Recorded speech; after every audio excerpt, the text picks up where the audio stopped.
ఏవండి అబ్బా ఏంటో చెప్పు. మిమ్మల్ని క్వశ్చన్ అడుగుతాను, నిజంగా నిజం చెప్తారా? ఏహే అర్ధరాత్రి పూట క్వశ్చన్లు ఏంటే ముసుకొని పడక. బా ప్లీజ్ అండి. సరే చెప్పు. అంటే మీకు అప్పట్లో ఒక ఎక్స్ ఉండేది కదా? అవును, నీకు కూడా తెలుసు కదా. తెలుసు కానీ మొత్తం లవ్ స్టోరీ తెలియదండి. ప్లీజ్ అండి మళ్ళీ చెప్తారా? లేగండి. అవన్నీ ఇప్పుడు ఎందుకు లేవే, మూసుకొని పడుకో. బా లేగండి. లేండి.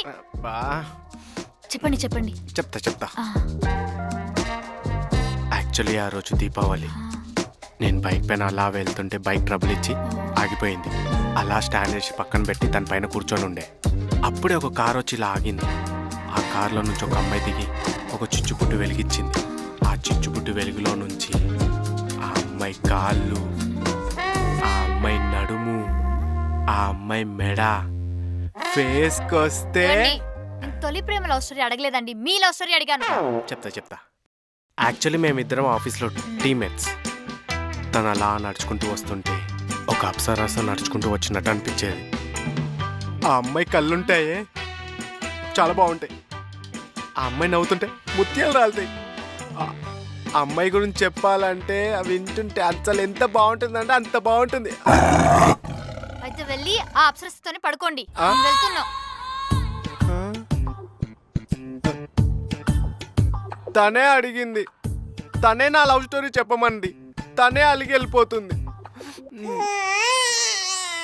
సర్లే, మనకి అప్సరస్ ఉందిగా, డ్రీమ్ లో పడుకుందాం. వింటున్నాం. ఏం లేదు.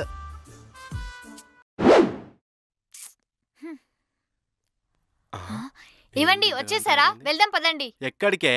మర్చిపోయారా? ఈరోజు ఫంక్షన్ అండి. మా బాబాయ్ వాళ్ళ ఇంట్లో చిన్న ఫంక్షన్ ఉందంట, పద వెళ్దాం. నాకు మూడ్ లేదు, మీరు వెళ్ళండి. ఏంటండి అలా చూస్తున్నారు? కోర్తే మళ్ళీ నేనేమన్నా రొమాన్స్ చేయడానికి రమ్మంటున్నాను. మూడు లేదంటావు. అదే మీ పుట్టింటి వాళ్ళ ఫంక్షన్కి అయితే ముహూర్తానికి 3 రోజుల ముందు 3 నెలలేసి వెళ్తావు కదా. అదే మా ఫంక్షన్కి అయితే 3 లేదు 4 లేదు అంటావు. ఏవండి వెళ్దామా?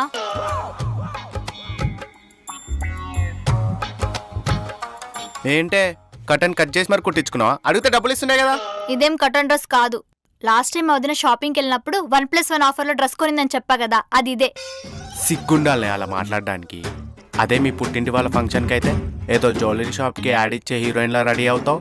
అదే మా వాళ్ళ ఫంక్షన్కి అయితే ఇలా చీప్గా రెడీ చేసి వస్తావా? నాకు తెలిసే మీ ఇంటి వాళ్ళ ఫంక్షన్ కాబట్టి గంట ముందు రెడీ అయ్యావు. అదే మా ఇంటి వాళ్ళ ఫంక్షన్కి అయితే రెడీ అవుతావా? అది కాదండి. మా ఇంటి వాళ్ళ ఫంక్షన్కి వెళ్దామంటే 3 లేదు 4 లేదు అంటావు. అదే మీ ఇంటి వాళ్ళ ఫంక్షన్కి అయితే ఇలా రెడీ అవుతావు. కొత్త చీర. అదే మా ఇంటి వాళ్ళ ఫంక్షన్కి అయితే కర్టన్ డ్రెస్ వేసుకొని వస్తావు. Gold chain. మా ఇంటి వాళ్ళ ఫంక్షన్కి ఎప్పుడైనా వేసుకున్నావా? ఎన్నిసార్లు చెప్పినా మీ ఇంటి వాళ్ళు మీ ఇంటి వాళ్ళు మీ ఇంటి వాళ్ళు. మా ఇంటి వాళ్ళ గురించి ఎప్పుడైనా ఆలోచించావా నువ్వు? ఇప్పుడు ఫైనల్గా ఏమంటారు? వెళ్దామా వద్దా? నాకు మూడు లేదంట. ఓకే ఓకే, మీ ఇంటి వాళ్ళ గురించి నీకే లేనప్పుడు నాకెందుకు? ఆయనకు మూడ్ లేదంట, రానంటున్నాడు. చెప్తుంటే అర్థం చేసుకోవట్లేదా? ఎవరే? అమ్మ. తెగారు. అదేంట్రా అత్తయ్య, నేను మీ అమ్మనే. మాట్లాడువు. అమ్మా ఫంక్షన్ ఎందుకు రాలే? ఆయన వాళ్ళ ఇంటి ఫంక్షన్ మనం ఎందుకు వెళ్ళాలమ్మా? రే యదవా, ఫంక్షన్ వాళ్ళ ఇంట్లో కాదురా, మన ఇంట్లో. మీ ఇంట్లోనే ఫంక్షన్. రే యదవా, తొందరగా బయలుదేరి రండిరా. సరే అమ్మా.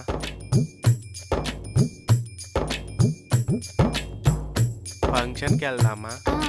నాకు మూడ్ లేదండి. నేను 12 నెలలు కష్టపడితే 12 లక్షలు సంపాదిస్తున్నా. అలా 30% గవర్నమెంట్కి ఇస్తున్నా అంటే సంవత్సరంలో 4 నెలలు నేను గవర్నమెంట్ కోసం పని చేస్తున్నా. అది నా బాధ.